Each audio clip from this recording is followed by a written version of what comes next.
technician, the deputy fall one step behind them. Thank you so kindly.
honorable ministers, senators and representatives present, superintendents, members of the National Climate Change Steering Committee, chairs and co-chairs, Environmental Protection Agency of Liberia, Policy Council members and board members, the Forestry Development Authority board members and Policy Council members, our community representatives, religious leaders, distinguished delegates, esteemed guests, ladies and gentlemen, good morning.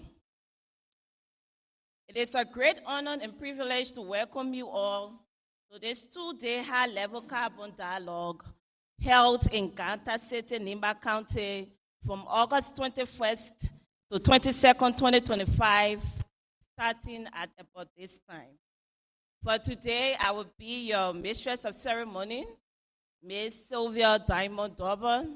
I work for the Society for the Conservation of Nature of Liberia, Liberia's oldest and leading national conservation organization. I also do support the government of Liberia with the negotiations on loss and damage at the UNF. I will also be co-hosting with the chair of the National Climate Change Secretariat, Mr. Elijah Wapo. This gathering comes at a pivotal moment as the world grapples with the escalating impacts of climate change. The need for collective, decisive, and innovative action on carbon reduction has never been more urgent. So this dialogue is not only a platform for policy exchange and technical insight, it is a call for leadership, partnership, and shared responsibility. It is a platform for open discussion, really hard discussions, shared insights, and collaborative actions as we address one of the most critical challenges of our time, climate change and carbon management. On behalf of the organizers, we would like to extend our appreciation to all of you for being here, particularly our honorable ministers, senior officials, diplomatic representatives, and partners from international organizations, the private sector, and the communities. Your presence reflects the seriousness with which we approach the climate agenda and the collective will to move from commitment to implementation. Ladies and gentlemen, this dialogue for the next 2 days is designed to foster open and inclusive conversations around carbon strategies, from policy instruments, technology innovation, innovative financing, and benefit sharing. It is our hope that the insights shared today will help shape a really coherent, comprehensive, and robust national carbon policy that will place Liberia at the top of the African carbon market.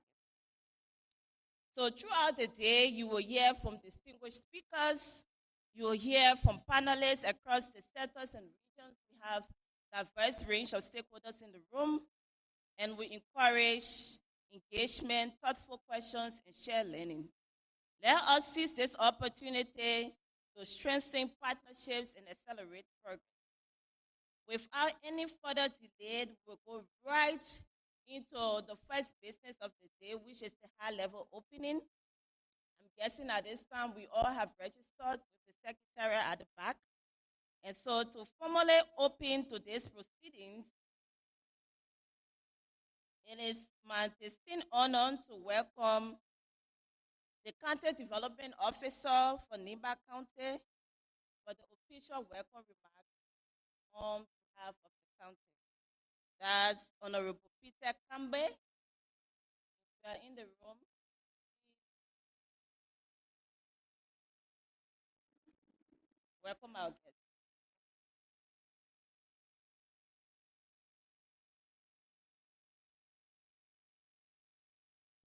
Good morning to everyone. My name is Peter Kangbe, County Development Officer of Nimba County. On behalf of Honorable Paul Mampegono, the entire leadership of Nimba County, local administration, and the citizens of Nimba County want to officially welcome you to Gompa City, Nimba County. We pray the superintendent will love to be here today, but due to a busy schedule, out of here to travel to Japan, she couldn't come. But howbeit, the local administration will be here, stand by you. And we hope the purpose for which this forum is called will be achieved. Once again, we want to say you are welcome to Nimba. Thank you. Thank you so much to the leadership and people of Nimba for the warm welcome into the city. Before we proceed into our official opening statement, we would like to recognize our sponsors in the room. This gathering is being sponsored by Novosphere through the government of Canada. We also have the MRV for climate action. We have the United Nations Development Program. I see the energy and environment specialist, Madam Salematu Gideonian. We would like to recognize also Fauna and Flora for their support. I see the country manager, Dr. Mary Moluku. We would also like to recognize Heritage Partners and Associates. I think we have representatives in the room. I don't see Castle. Okay. We have a representative from HPA.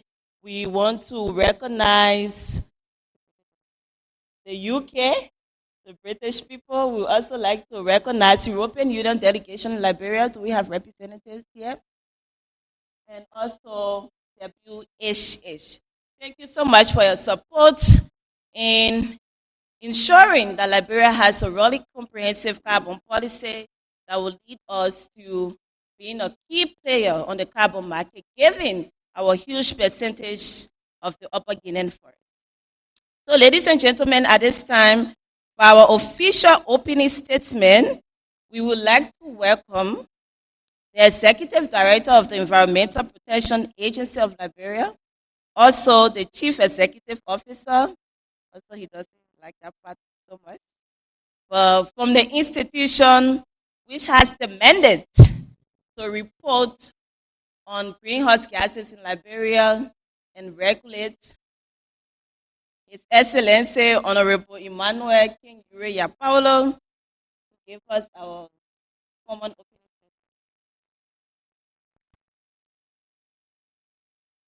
Sylvia, thank you. You call it now. Before you call the name, I'm already on the stage. Sometimes to deal with the diplomacy as a technician can be challenging. But thank you for recognizing all of our partners and supporters. But at the top, of course, the Republic of Liberia, Minister of Finance and Development Planning, the Forestry Development Authority, the EPA now, we are also very major stakeholders and organizers and sometimes also sponsors as well. Distinguished ministers, honorable lawmakers, superintendents and development superintendents, development partners, representatives of civil society, including the religious community, women and youth leaders, international partners, members from the academic community, the private sector, distinguished ladies and gentlemen. On behalf of the Environmental Protection Agency of Liberia, I want to begin by extending our heartfelt appreciation to each of you for honoring our invitation for this National Carbon Market Policy Development Dialogue. Your presence here demonstrates your shared commitment to addressing one of the most challenges of our time, and that is climate change. As we all know, the climate is changing. Scientific evidence is clear that human activities such as deforestation, industrial emissions, and unsustainable land use are all responsible for these changes. The impact are being felt here in Liberia and across the world, threatening our communities, our ecosystems, and our livelihoods. In response, the international community, through the Paris Agreement, created an innovative pathway to provide incentive for countries and communities that are cleaning the air and protecting our planet. One of such pathways is the carbon market. This mechanism rewards those who reduce or remove greenhouse gas emissions, creating both environmental and economic opportunities. However, for this market to work effectively, it must be built on strong policies and laws. Rules are essential to ensure transparency, fairness, and accountability. This is why in its 24th sitting, the National Climate Change Steering Committee, which is the highest decision-making body of climate change activities in Liberia, chaired by the Minister of Finance and co-chaired by the EPA and the Forestry Development Authority, mandated the EPA to lead the development of Liberia carbon market policy and law. The FDA was tasked to work closely and support on matters related to forest carbon. To move this forward, the government of Liberia signed a letter of agreement with the Coalition of Rainforest Nations, CFRN, a respected US-based advocacy group, to provide technical support. Since then, the Secretariat of the NCCSC, which is housed at the EPA, has been coordinating this process. As indicated, a dedicated team of Liberian consultants, led by Councillor Urias S. Gord and supported by experienced legal experts from CFRN, has conducted an in-depth research on Liberia's existing laws and policy as well as international best practices. Their work produced a draft carbon market policy which has been reviewed and refined multiple times by a technical working group comprising government ministries, agencies, and civil society representatives. Furthermore, the National Climate Change Steering Committee Secretariat has facilitated public consultation in 7 of our 15 counties, ensuring that the views and voices of our people are heard. Through these engagements, 4 critical issues emerge that require broader national consensus. 1, understanding and ownership of carbon. Liberia must develop a deeper understanding of the carbon market and agree on the questions of who owns carbons in Liberia. Benefit sharing, that's number 2. There must be national consensus on how benefits from carbon market are distributed in a fair and equitable way. Number 3, which carbon market models should Liberia adopt?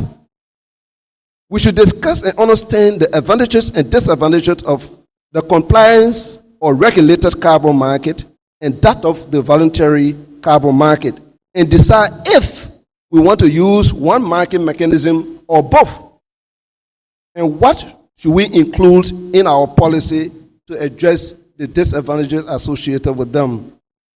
Number 4, institutional arrangement. Liberia must establish a capable institution that transparently manage carbon market, collect and report data accurately to the UNFCCC in fulfillment of our nationally determined contribution and ensure accountability to our people.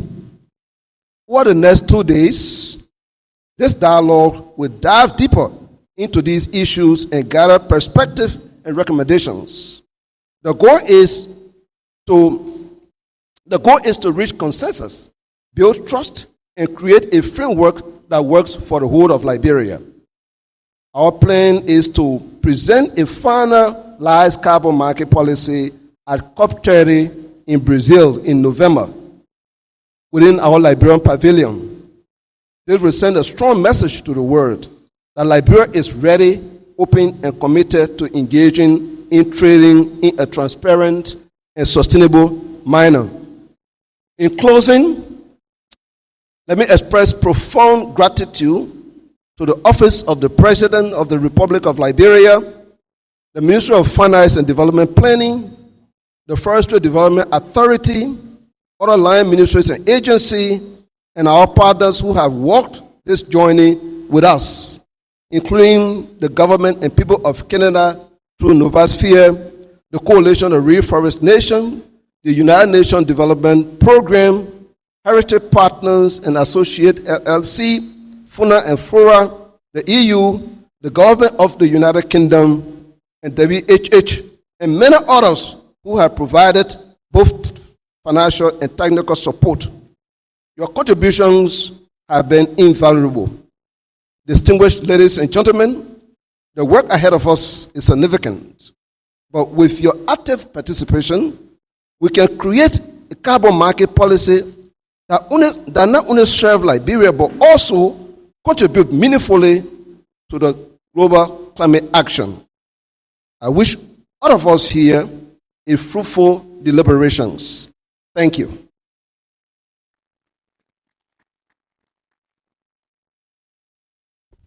Thank you so much, Honorable Yapaulo. So the ED has really great plans for Liberia at COP30. He's looking forward to this really great pavilion.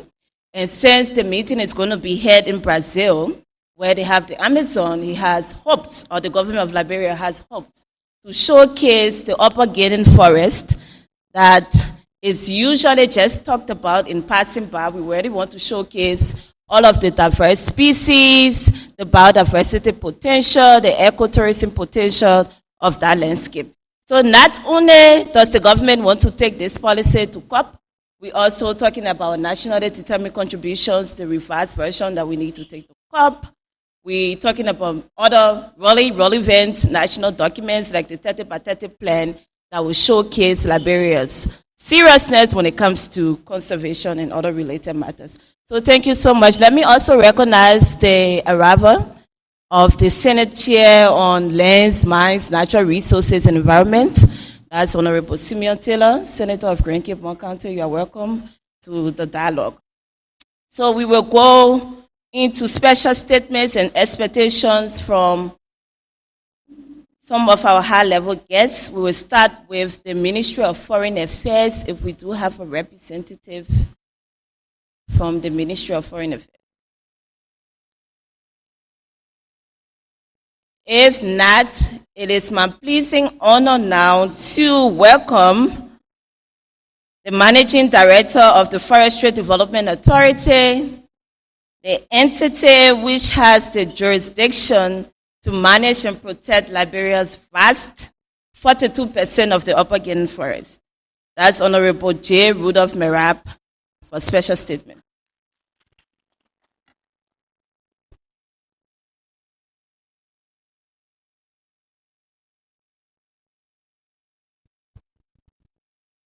Good morning.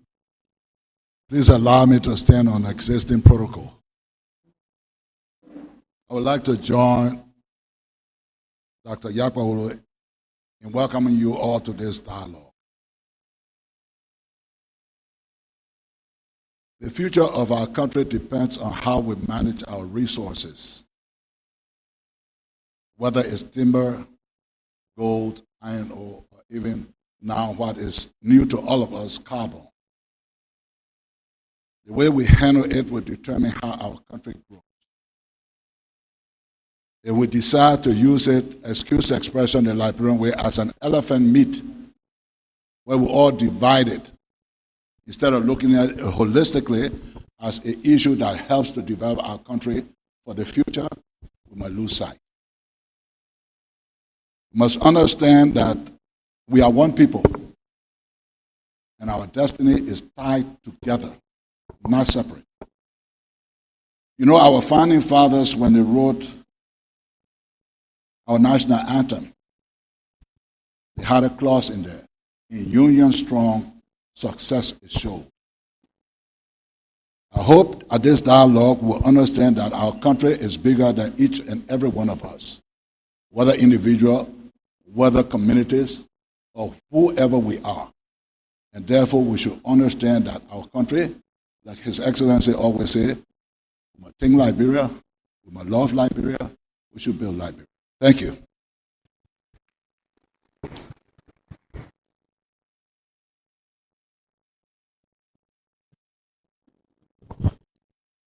Thank you so much to the Managing Director of the FDA. We need to think Liberia and love Liberia.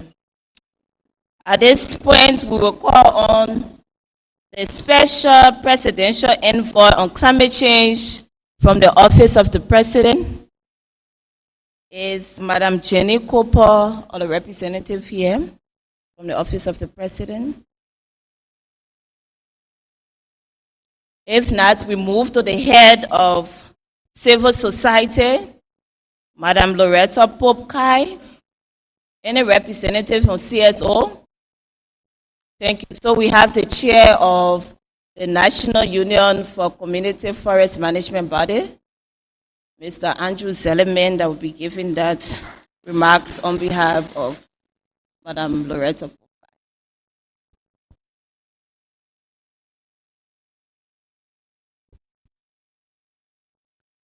Good morning to everyone.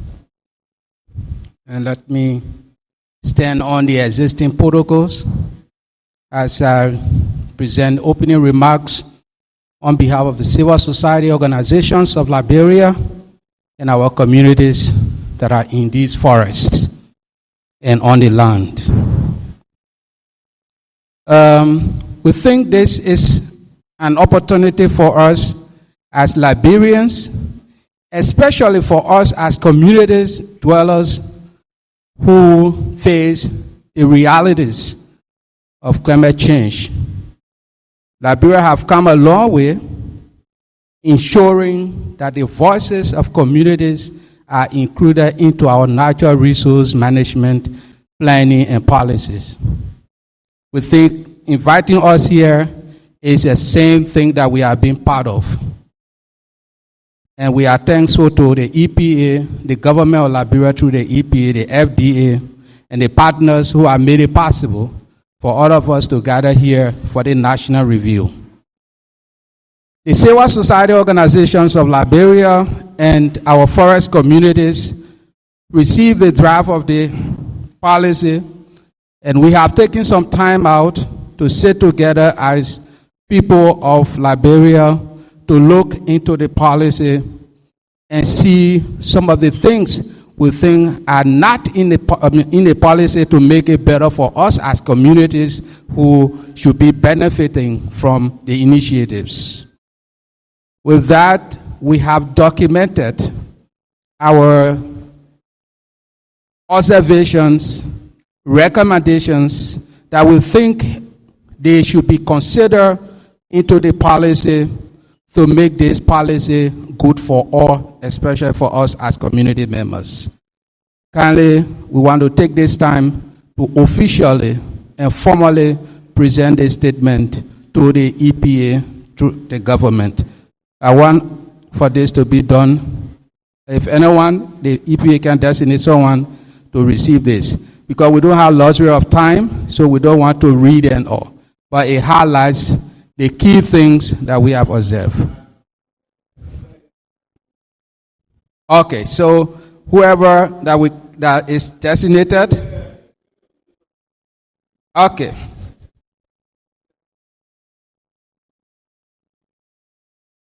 Thank you. On behalf of the civil society and the communities, our observation and recommendations are all placed in there, and we hope you can consider them. Thank you.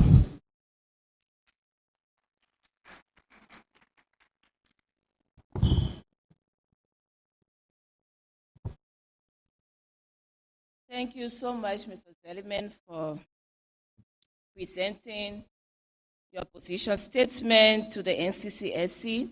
So whether we are here representing industries, governments, academia, civil society, or the communities, I think we all have a common goal to accelerate the transition towards a low carbon future by sharing today practical solutions and bold ideas. So we do not only have government representatives and civil society actors in the room, we also have the private sector. And I hope we do have a representative from the Central Bank of Liberia to give us some statements so that we can get some insights into private sector investment into the national carbon policy. Central Bank of Liberia. Okay. So we have, good, interesting. We don't have the Central Bank of Liberia, but we do have the Liberia. Is that CBL? Oh, okay, Central Bank of Liberia, thank you. As a sustainable financing person, I'm always really happy when we have private sector in the room because we are really keen on knowing how we can talk about innovative funding models, especially when it comes to investing and supporting environmental initiatives within the country. So over to you, Central Bank of Liberia. Thank you, Madam Moderator. And I also like to stand on the existing protocol. I did not come prepared to make a formal remark, but given that the Central Bank of Liberia has been called, I'd like to indicate that the Central Bank of Liberia places serious significance on the issues of climate and its impact on the financial sector as well as the entire economy. Most recently, the Central Bank of Liberia partnered with the World Bank to launch an exercise intended to mainstream climate issues in Liberia's financial system. We recognize that a lot of learning and capacity building is needed for the financial sector to appreciate and positively impact efforts towards addressing climate issues. And that is why we commissioned an initial assessment to look at the state of readiness of Liberia's financial sector in addressing climate issues. A few weeks ago, the consultant concluded that assessment, which was preceded by a nationwide validation section. So we want to reiterate our commitment in terms of supporting national efforts. There is a detailed roadmap that has been attached to that report on mainstreaming climate issues in Liberia's financial sector, and we have the commitment of the executive governor and the board in operationalizing those issues that have been brought up.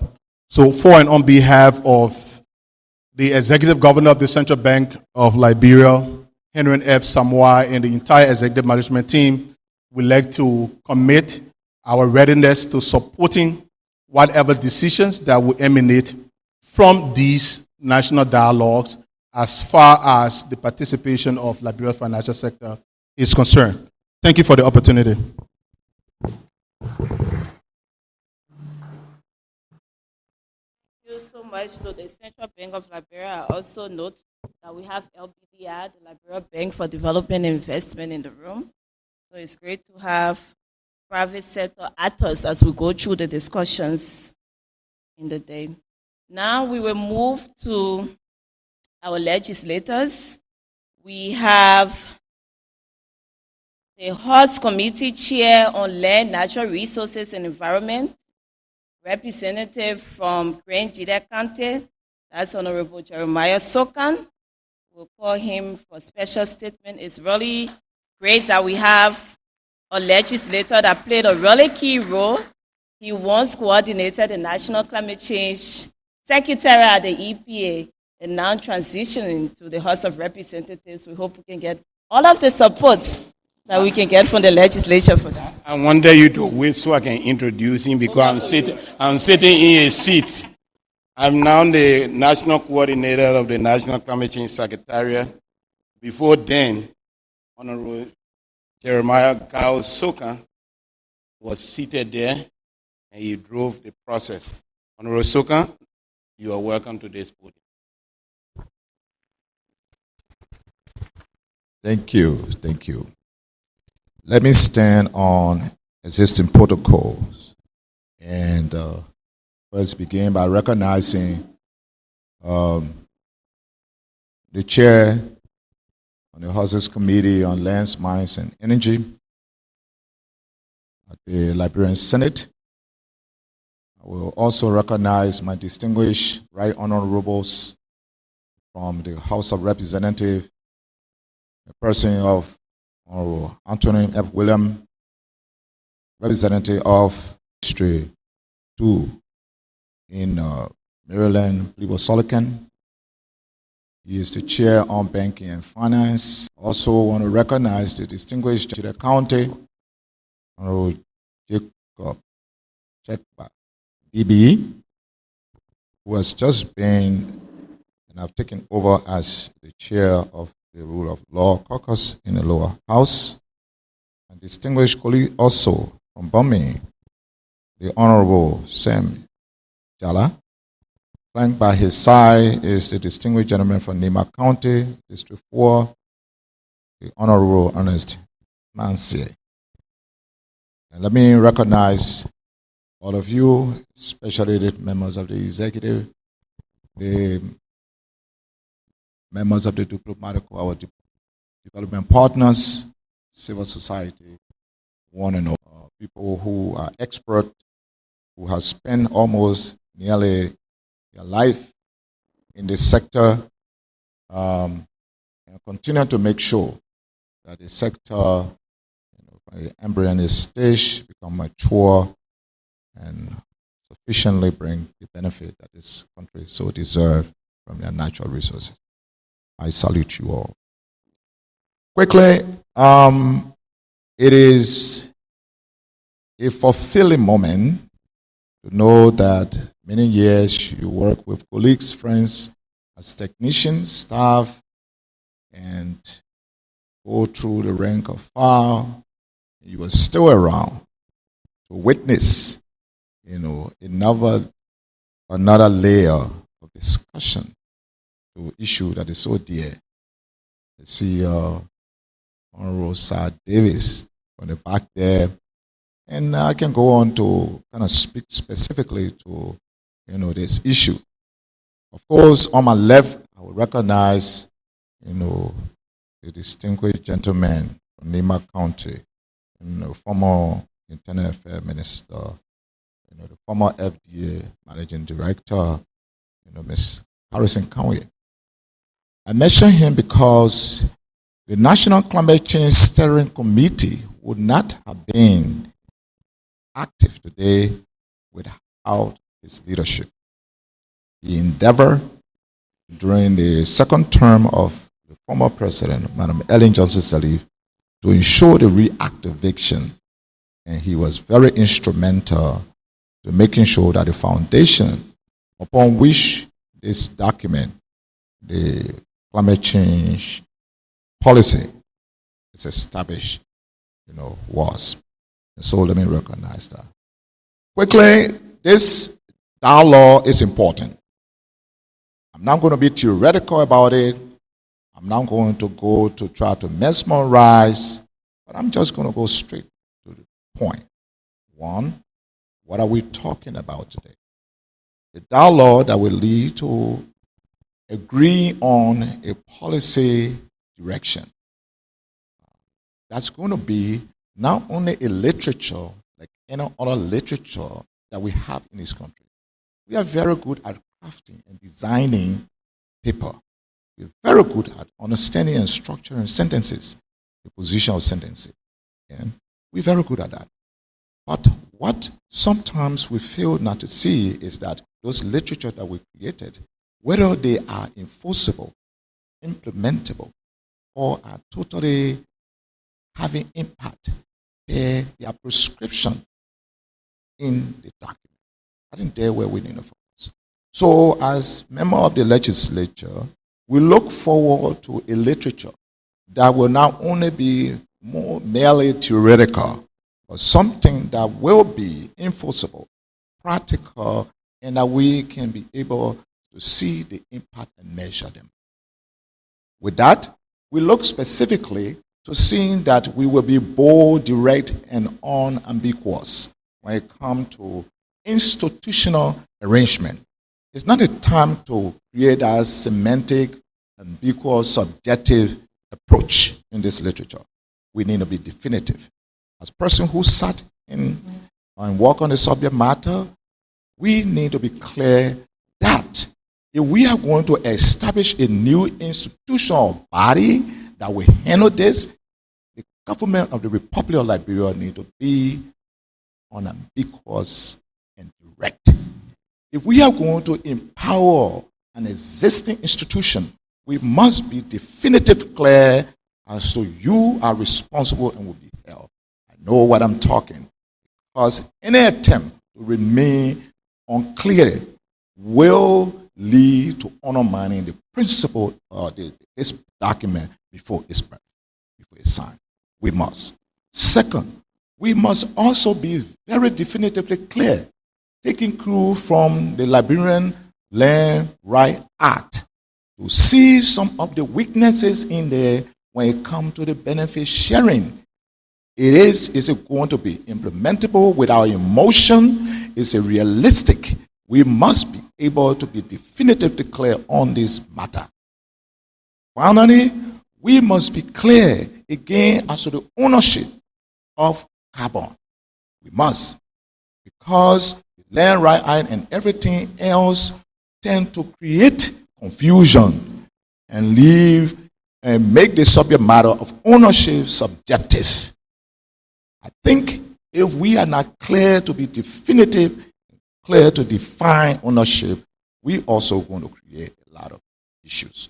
With that, the legislature will look forward. We welcome and want to congratulate all those who started this journey and those who continue in it. But the job is good to start. It is better to finish. Congratulations. Let's have a better day.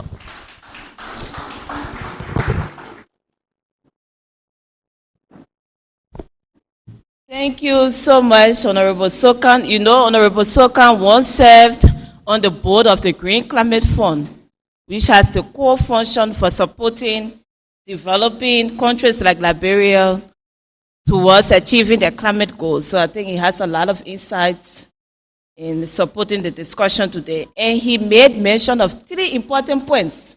You know, today we have a draft of the National Carbon Policy, but before we got to that draft, there were a lot of consultations and back and forth before reaching to this high level. And he mentioned 3 of the most critical things that were discussed, as if Honorable Sokan was in the room. And it has to do with the institutional arrangement, ownership, and benefit sharing. And just in case we go over 2 days in Gompa discussing this, remember, it will be because of those 3 issues: institutional arrangements, ownership, and benefit sharing. So thank you so much, Honorable Sokan. We'll move over to the other side of the Capitol building and call on the Senate Chair on Lands, Mines, Energy, Natural Resources, and Environment. That's the Senator of Grand Cape Mount County, Honorable Simeon B. Taylor. Welcome to the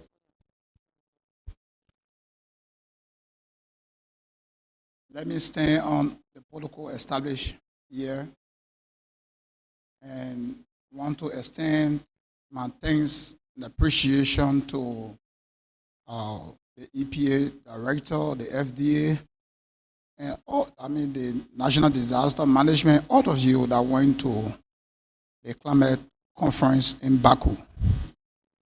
It was a very tedious time there. That's why I'm extending special thanks and appreciation to you people.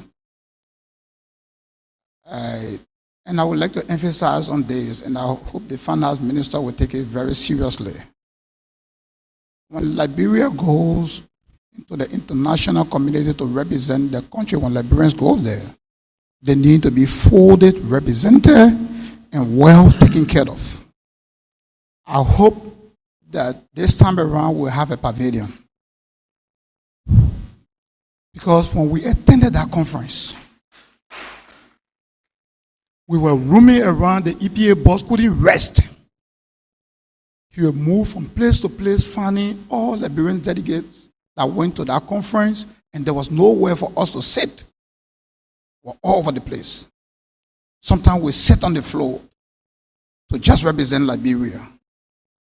And I think the finance ministry should include some money in the budget for Liberia to participate in the conference this time around, so we can have a pavilion.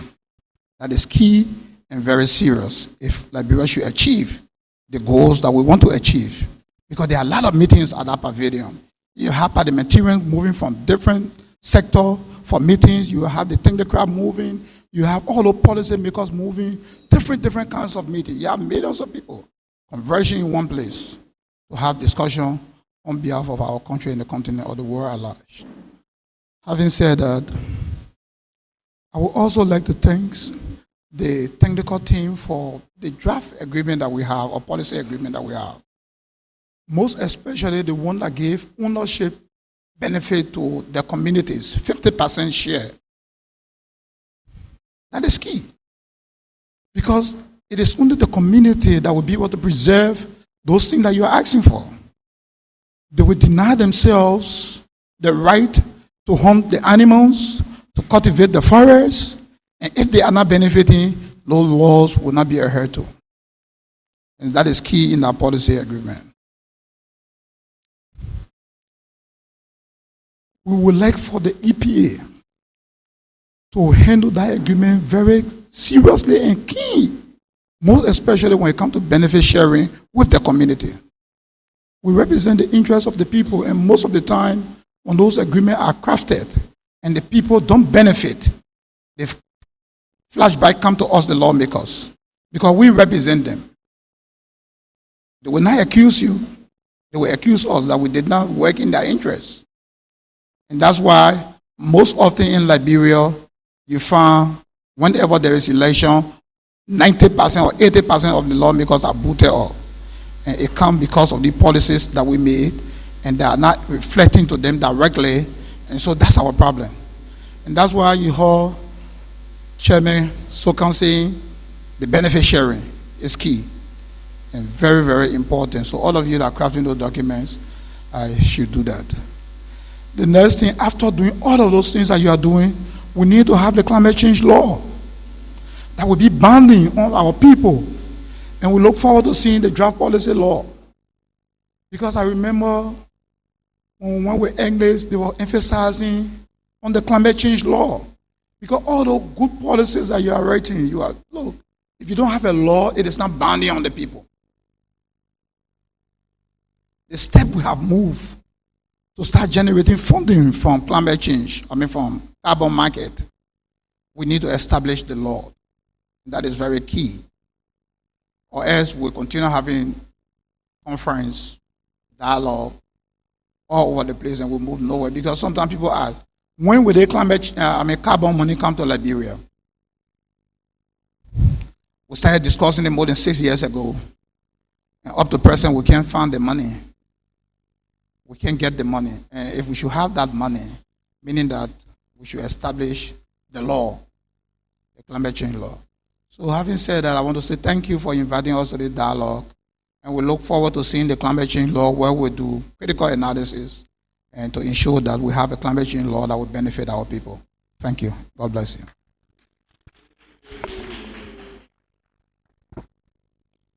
Thank you so much, Honorable Taylor. I think we are getting into the dialogue.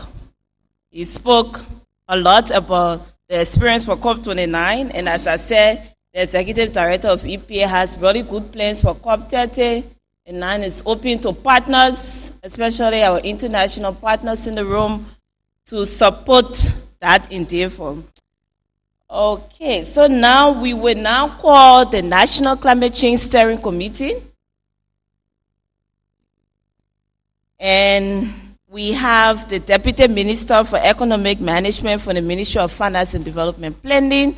You know, the Ministry of Finance chairs the National Climate Change Steering Committee in Liberia, which is co-chaired by EPA and FDA. So it's a pleasing honor to welcome Honorable Depu Zuo to the stadium to give remarks on behalf of the National Climate Change Steering Committee.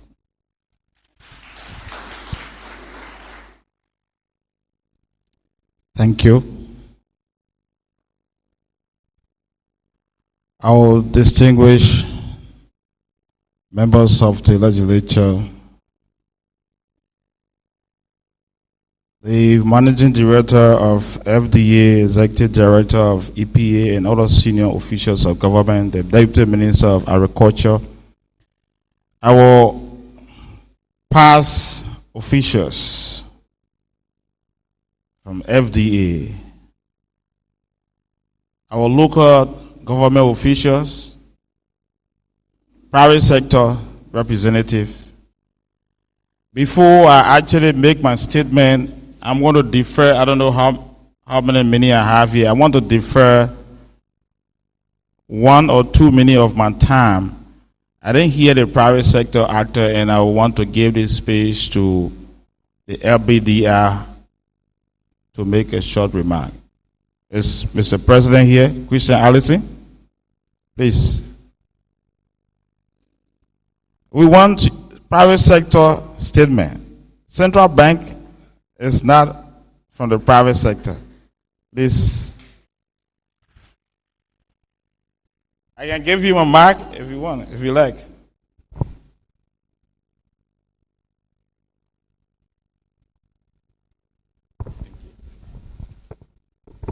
Thank you, Minister Zo.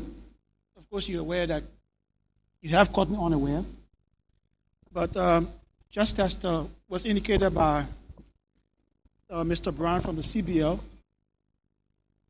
of the central banks, the importance of this initiative to the central bank, I would also like to indicate from the private sector's perspective, specifically LBDR, that this is a program that we deem to be extremely important, hence our presence here today.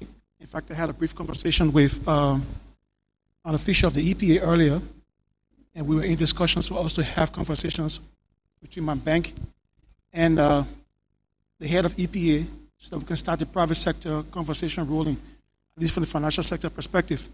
So I'm indeed glad and gratified to be here this morning. It's a program I would have missed for the word. That's why we took our time off to be here for the next couple of days. So thanks for the invitation.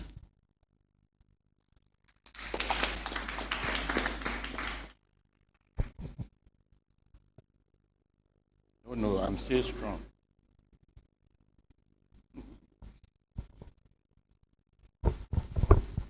I know I breached the protocol for a reason, because where we sit at the Ministry of Finance and Development Planning, we want to ensure that we have full representation and hear the voices from the bottom in our development planning process.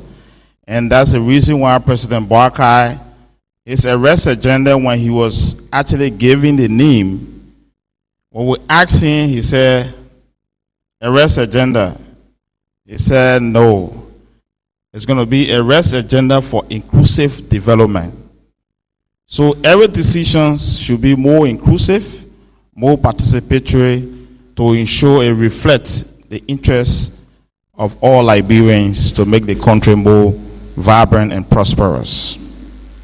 On this note, on behalf of the Minister of Finance and Development Planning, Honorable Augustine Kpeye Gafuan, want to take this time to extend our thanks and appreciation to all the members of the Climate Change Secretariat and our development partners who have also worked with us, the ministry and agency who are also been providing technical support to have brought us this far.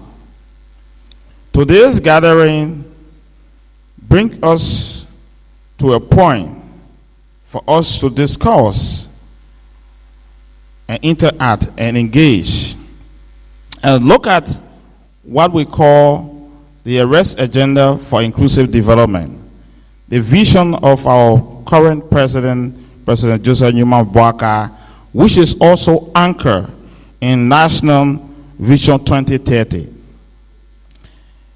As we speak, carbon market have become a major market around the world. We have come purposely as a country with the vision and direction from the president to provide a focused discussion where we will look at the natural capital, its opportunity, its genuine way to provide a landscape for governance and development. We want to thank all those technicians who have participated in this process. We want to say specific thanks to our legislators, many of whom have had prior knowledge, prior experience, and also have professional background in deepening the conversation on our carbon market. We also want to recognize the role of our local government in terms of discussion at a community level, where we get support and participation of chiefs, elders in decision making, in having a dialogue that will give us a sense of ownership and leadership in deciding our destiny, particularly on the next frontier of natural capital. This national dialogue, being more important to the AARD process, brings together to discuss issues of national importance. Before going further into the instrument itself, I want to bring on board a more thought-provocative argument on this issue of carbon market. Nowadays, more countries will be fighting, what method do we go for? We want to go for voluntary market or compliance market. And as we discuss in this forum, I want for all participants, meaning from the private sector, civil society, national government officials, and local government officials, to take key interest in identifying the model that will be more beneficial to Liberia and not to our partners. Meaning, this conversation should focus more on national ownership. We have lost a lot of opportunities in the management and the design of our natural resources. This administration, as President Barker always says, has the last chance to make Liberia more vibrant, to take us to the Vision 2030. On this note, I urge all participants to carve an idea that will bring us more opportunity and not to put us into what we call a Dutch disease scenario. Meaning, our goal, iron ore, diamond, all the MDAs were all concentrated at the capital. Decisions are made by technicians and policymakers.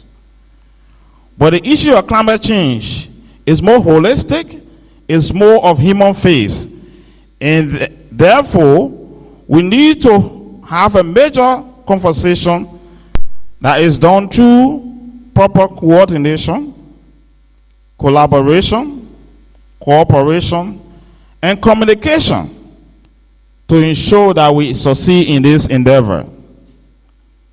Let us look at the bigger picture to ensure first in the history of Liberia that we are going to be discussing our carbon market.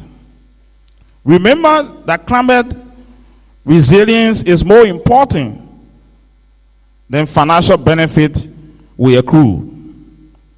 Meaning the issue of adaptation, beneficiation, and even the mitigation strategy all has cost to the society, particularly to the poor. On this note, I want to encourage you all to ensure the total involvement of the community leaders and getting their voice incorporated. Working with the private sector as well, ensuring that the pricing mechanism is done to protect our natural capital. Besides the private sector involvement, we want to ensure that we consult widely with our policy makers. The issue of law reforms to ensure that existing laws does not conflict with the current policy to bring about some disaster in the management implementation of the policy. For example, our Land Right Act and that of our Local Government Act.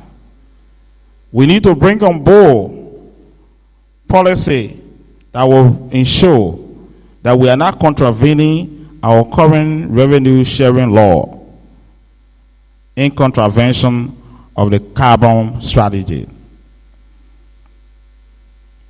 Beneficial ownership, even though previous speaker talked about it, we are concerned at the level of development planning to ensure that our 8.4 billion development plan is incorporated, totally incorporated through a local resources mobilization, that we can ensure that what is generated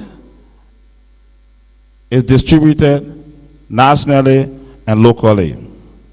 On this note, Honorable Managing Director of FDA and Executive Director of EPA, the Ministry of Finance and Development Planning is responsible for the financial discussion and the National Development Plan, but the technical analysis that is required for the success and the fruitful discussion is in your care. Before I take my seat, I want to address a few things that the speaker talked about earlier. Today, the Honorable Representative mentioned the experience at the Climate Change Secretariat.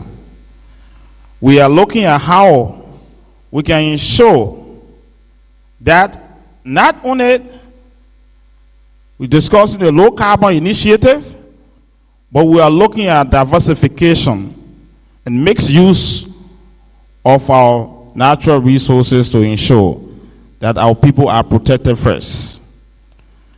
Secondly, the adaptive and resilient land management approach is also captured to ensure that our citizens are not deprived of their own asset, which is land and the environment. For sustainable management of the forest and conservation, we are encouraging a dialogue where we incorporate agroecology method as we work on this policy, so that the financing component will be clearly defined and articulated, so that victims of land deprivation across the country will be able to receive the benefit in line with the law or the policy. On the final note, Honorable Senator, you are asked us to ensure that Liberia have a pavilion in Brazil. We wish to note that this will require collective effort as a government to ensure we mobilize the resources from both ends. We will work with our development partners, the private sector, and even the legislature to ensure that we have the full representation. Informally, let me say this. Unofficial statement. As one of the actors in this landscape, I want to say to you that we will do our best to make sure that we mobilize resources. And not to put you on the spot, we got two FDA managing director, former managing director of FDA that are here. These two individuals, we work with them in our past life as consultants. But what is important here is that we also want to see other professionals coming with their voices on the table. This is our last chance to make a decision that will benefit our people. Under Yakpawolo, I will encourage you to do more consultation and more engagement.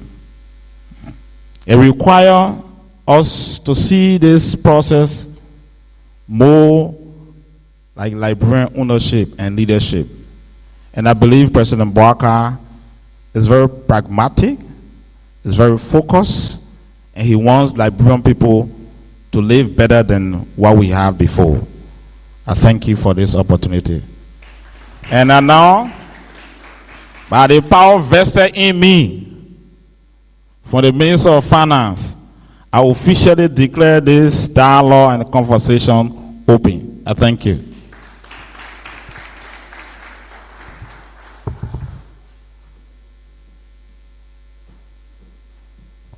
Thank you so much, Minister Depuzwo. What I like about the minister is he usually doesn't speak like a politician. He comes on board and then he speaks like a technician and even a lecturer. So that was very insightful of you to recognize LBDI. I see we have the president or CEO of LBDI, Dr. Kristen Allison. It's really great to have you here to be part of this discussion. I know at some point there were discussions ongoing to have LBDI as an accredited entity for the Green Climate Fund. So it's about time we push those conversations to make sure we have a national accredited entity for some of this multilateral funding. So it's really great to have you here. You know, Minister Zwo spoke. You want to say something before I come? Okay. You know, I was very thrilled when Minister Depu recognized LBDI in a room. And Honorable Soka knows just that when LBDI was contacted a long time ago to be one of the accredited entities, and they were listed. Honorable Soka, right? They were listed, but much was not done. So this time, the presence of the CEO is a clear demonstration that our partners are ready to move on. We'll work with you and ensure that we have a accredited entity that comes from the private sector. Thank you very much. All right, so Minister Zwo talked about financing, he spoke about law reforms, development, and he brought in the inclusive nature of making sure that we did the community rights law. We talked about benefit sharing when it comes to commercial concessions. We talked about benefit sharing in the Land Rights Act. And he has reminded us that this is the last chance to get it right when it comes to improving the livelihoods of people who live along the fringes of the forest or local people in general. So at this point, the minister has officially declared the dialogue open. So you can jot down all of your points that we'll be using for the discourse. But at this point, we'll call on Mr. Asumanan Toure, the Palace Secretary, to take us through the learning and performance objectives of the National Carbon Dialogue that will be held over the next 2 days. Okay, now I finally know your name. Thank you, Sylvia.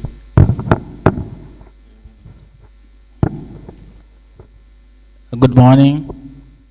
Kindly permit me to stand on the existing protocol as I gave you the learning objective of this dialogue. So we hope by the end of this dialogue, the participant of the dialogue will be able to explain the concept of carbon as both a global and national economic and environmental asset. Then you will also be able to provide understanding about Liberia's climate-related policy instruments, the gaps, enforcement challenges, and national alignment with the nationally determined contribution, the NDC. We'll also be able to describe key component of the strategic alignment. We'll be able to describe key component and strategic goal of the national carbon policy. Then you'll be able to identify linkages between the carbon policy and Liberia development goals, which include the renewable energy provision, the forest and biodiversity conservation, agricultural production, solid waste management, and climate change adaptation. You also be able to recognize the importance of inclusive participation in policy development across sectors, government levels, talk about gender, age gap, geography, and culture.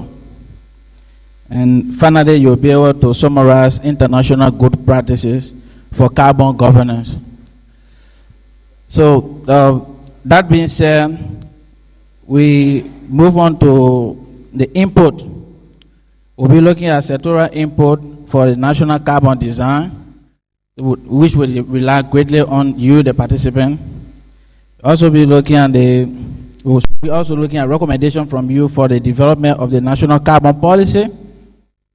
It's key. Then the drafting of the climate change law. We'll also look at the RED Plus strategy. Then update for the national climate change policy. And finally, we'll be looking at the mechanism for inclusive engagement and proposal for carbon value and capture development for it to be aligned in the carbon policy. Thank you very much.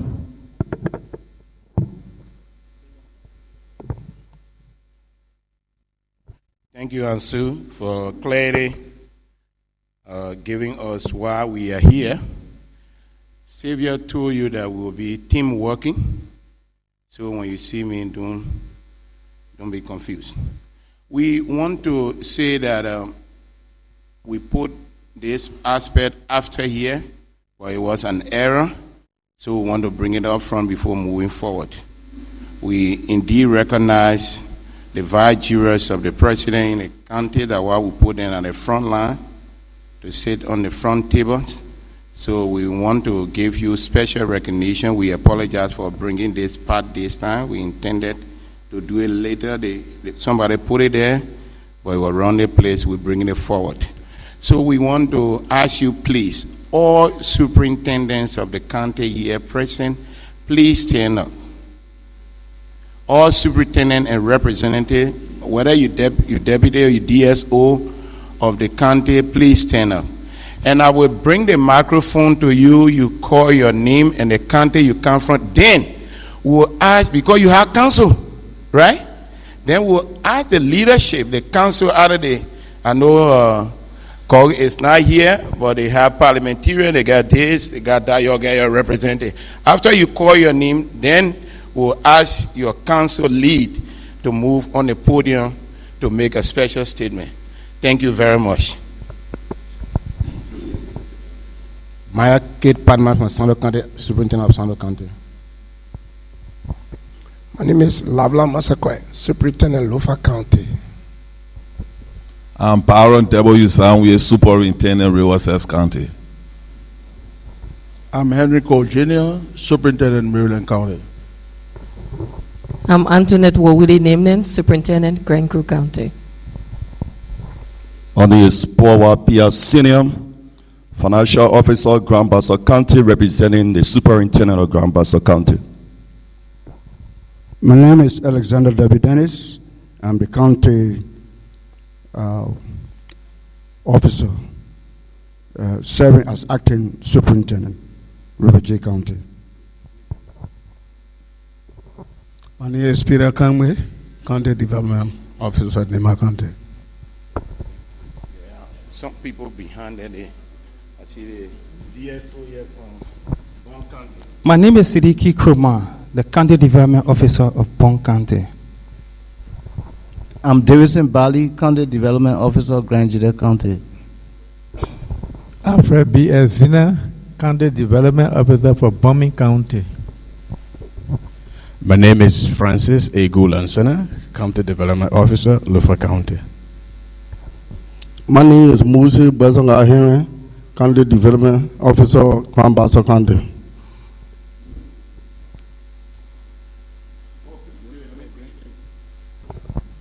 Why are you not here after the session? Okay, go ahead. I'm Joe M. Sekwe, County Development Officer, Granku County, and Chairman of the National Development Officer Union of Liberia. Thank you very much. I see two other persons there. You know, we're doing a county consultation. I want some people to stop me from going their county. Number S, normally, County Development Officer, Babel County. I'm Alexander W. Hinen, County Development Officer of Riverview County. Somebody, oh, sorry. After the session, you will take your side, eh? My name is Gerald S. Dolon. I'm the Administrative Assistant Superintendent of Bond County, please. Good. Any other person? All right. So I have the single honor to invite on this podium. The county is recognized at the bread basket, but they are debating that with Nimba and Bon. We want to call the Honorable Superintendent of Lofa County, Honorable Masakwe, to speak on behalf of the Superintendent Council of Liberia. You know, we were in Lofa 2 days ago, 2 or 3 days ago. We are 2 or 7 counties. He was one person who remained in the program up to the end, so he's qualified to give this opinion. Thank you. Good morning. Let me take this time to recognize all government officials and organizers of this all-important dialogue. Recognize members of the 55th Legislature present here, my fellow superintendents, county development officers, CSO, the media, fellow citizens, distinguished ladies and gentlemen. I want to say thank you to the Executive Director of the EPA for always having us to participate in this dialogue. But this morning, when we didn't see our name on the agenda, we raised a concern that it will always be necessary for the superintendent to be recognized to make a statement when we come to these occasions, because the government structure is at the various levels, various layers, and the superintendent or the county local administrators are the first layers dealing with the people, and the same time dealing with various sectors of the government. I say that to say that we exactly understand and live with what affects our people in the various counties. Take for example, there are policies and laws that have been made that the people in the various counties supposed to be benefiting. But since we took office, some of these benefits are not forthcoming. If you look at the local government of 2018, it talks about revenue sharing. Now, if you blend the revenue sharing with the forest sharing agreement, it's there. Every county is supposed to benefit from the forest sharing agreement, blending it with the local government act. But since 2024 and up to this date, no county has received any benefit in that direction. So we need to look at that too. Because when we're making the new law, we got to first of all look at the old law, whether it is working or it is not working, for the interest of the people. Then we look at the protected community forest. There should be a clear law, the enforcement of the law. Sometimes the laws are there, but in the community, the people have to be informed. If you make the law, once the people are not informed, the law will be on the book, but they will not live with it. So these are some of the issues we have. Then we'll talk about the proposed forest, community forest. When you say proposed, it means that you are determined, in my opinion, that that place will be protected, but it is not yet.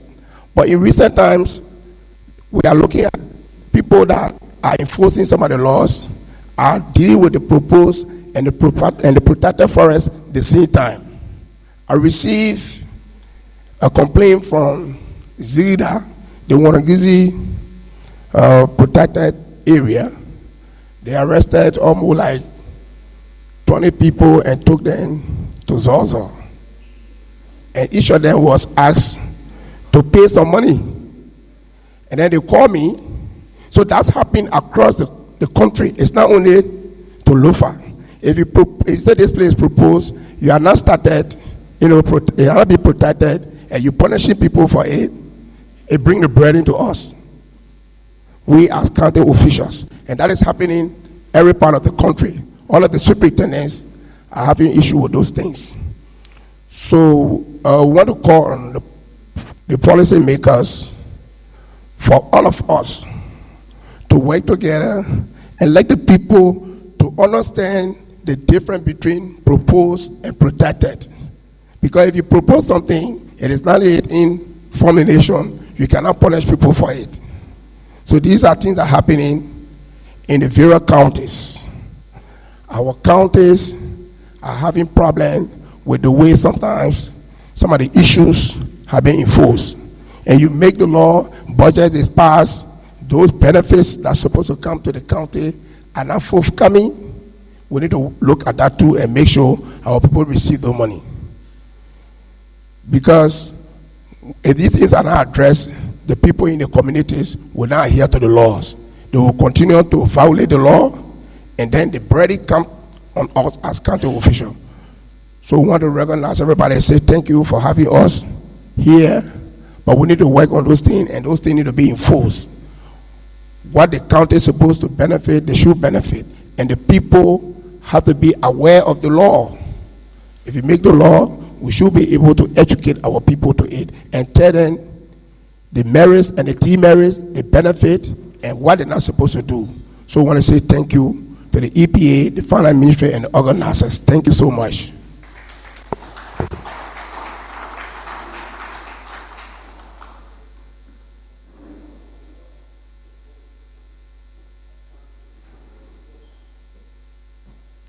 Thank you to the Superintendent Council.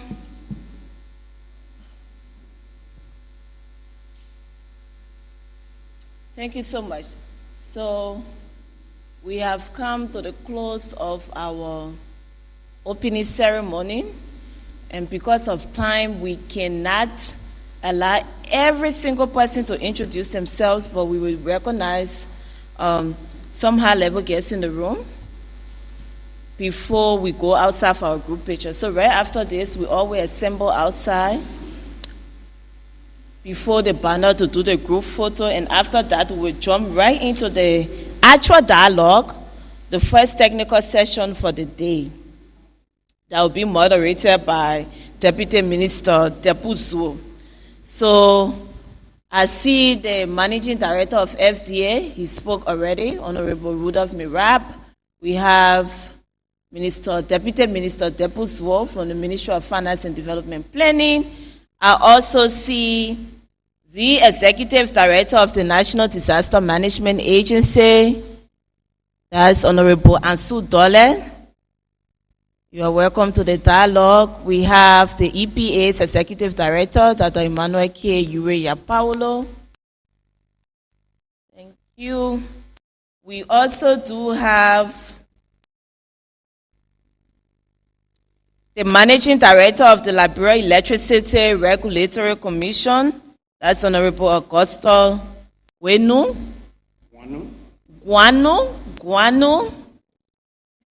Are you here? Yes.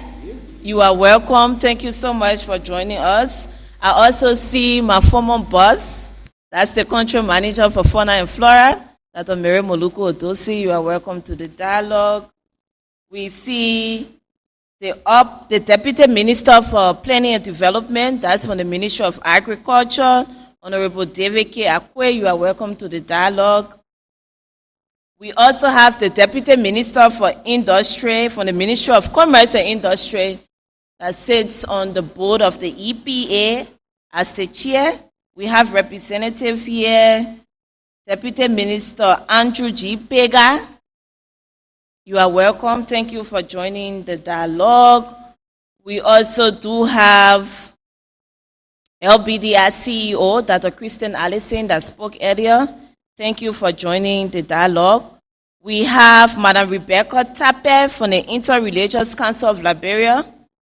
You are welcome to the dialogue. Are you here?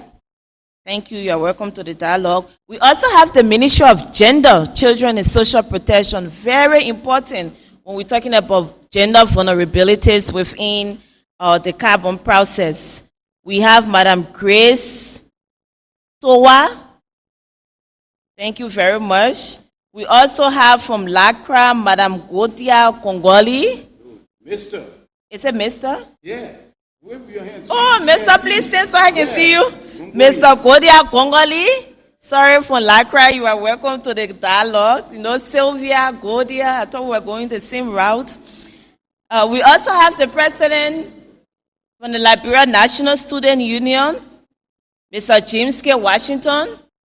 Are you here? Thank you for joining the dialogue, and we look forward to integrating line of consideration from the young people. Thank you for joining the dialogue. We also have the National Muslim Council of Liberia. We have a representative here. Thank you, Mr. Kuku Reeves. You know, and when you put your hand also, I can say Mrs. Kuku Reeves.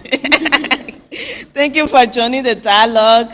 We have the co-director of the MRFV for Climate Action, also for Novasphere Canada, Madam Lisa Marokin. Thank you for joining the dialogue. We also have Mr. Scott Muller from Novosphere Canada. Thank you for joining the dialogue and supporting. He has a national name. Okay, what's the national name? Tuazama. Tuazama. Oh, wow. I wish. I only wish. Thank you guys so much for joining the dialogue. I also see the Deputy Minister for Planning from the Ministry of Mines and Energy. Oh, yes. Very familiar face. Mr. Fansef Moba, thank you. Welcome to the dialogue. And we cannot do this dialogue without recognizing the former Managing Director of the Forestry Development Authority, former Board Chair of the Forestry Development Authority, that's Honorable Harrison S. Canway Senior. Thank you for joining the dialogue, Honorable. We also have from the board of the Environmental Protection Agency of Liberia, but the Managing Director of the Liberia Water and Sewer Corporation, Honorable Mohammed Ali. Welcome to the dialogue, sir. We also have the President of the Liberia Fellowship of Full Gospel Ministers and Churches, Mr. Samuel Colley Jr. Welcome to the dialogue. We have from the Liberia Land Authority, we've been talking about the Land Rights Act. It's really great to have LLA here. I see Mr. Tom Wesley Copper. Thank you for joining the dialogue. I see the Vice President for Graduate Studies at the University of Liberia, Dr. Jonathan C. Taylor.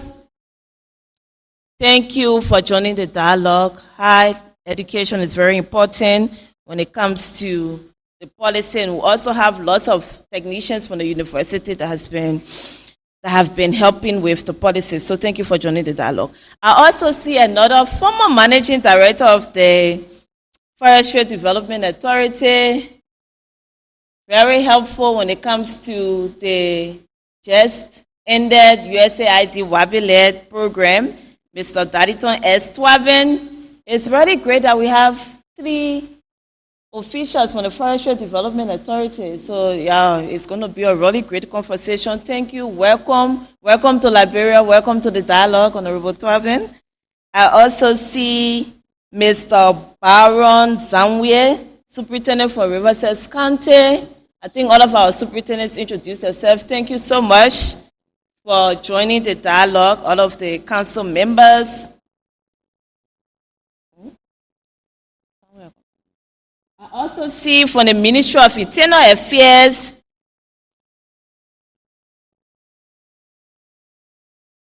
Okay, these are all superintendents from the Ministry of Internal Affairs. Thank you for joining the dialogue. I did recognize UNDP, Madam Salimatu Gerienian. Thank you for joining the dialogue. I also see from the Ministry of Transport, we have Honorable James Momo from the Ministry of Transport, Assistant Minister for Administration. Thank you for joining the dialogue from the ministry. We call the Deputy Minister of Mines and Energy, Pastor Moba. Oh, that's Master Energy. I think he just walked. Oh, yeah, we call him already.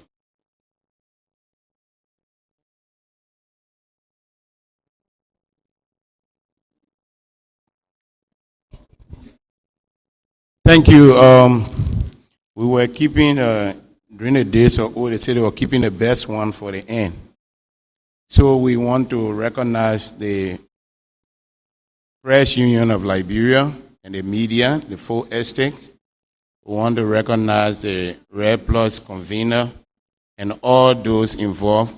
But we want to finally recognize you all. But this time, I want to take this time to recognize the elder. He was called before, and then we'll give him the microphone to make special statement. He led Liberia negotiation of the Liberia Forest Sector Project. He led Liberia negotiation of several forest issues, including the Red Plus. So it's my single honor to invite to make a brief statement our elder. Those are all from Nimba County, we say Lang. When you say Lang in our vernacular, it's not just elder, but the most senior elder. I know in Nigeria they say Ogakpadakpa. So we want to call Honorable Harrison Kanwe to the podium to make a brief statement.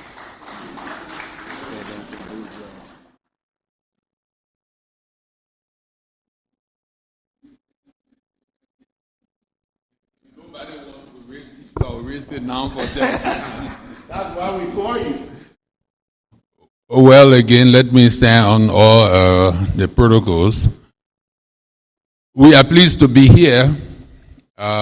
What we've been striving to do is what is being given some push from this government. We want to say thank you to the government for the effort being made. We hope that this time the effort will yield some results. We, being the biggest forest country in the sub-region, smaller forest countries are already reaping some benefits. I was just telling one of my colleagues that it's now that government sees carbon as a source of fund for development and of course, sustainable development. It used to be only Anya Vohiri, myself, and our staff. Later on, America joined us in Paris, 2015. The president, Madam Ellen Johnson Sirleaf, joined us in Marrakesh in 2016. And then, of course, the WIA government also gave it a lot of push. I'm happy that we are where we are. The attendance today is very impressive. Thank you, Mr. Managing Director, Mr. Executive Director, and all of those who have given them support to get these people together. I hope that together we can make Liberia benefit from its endowment. Thank you very much.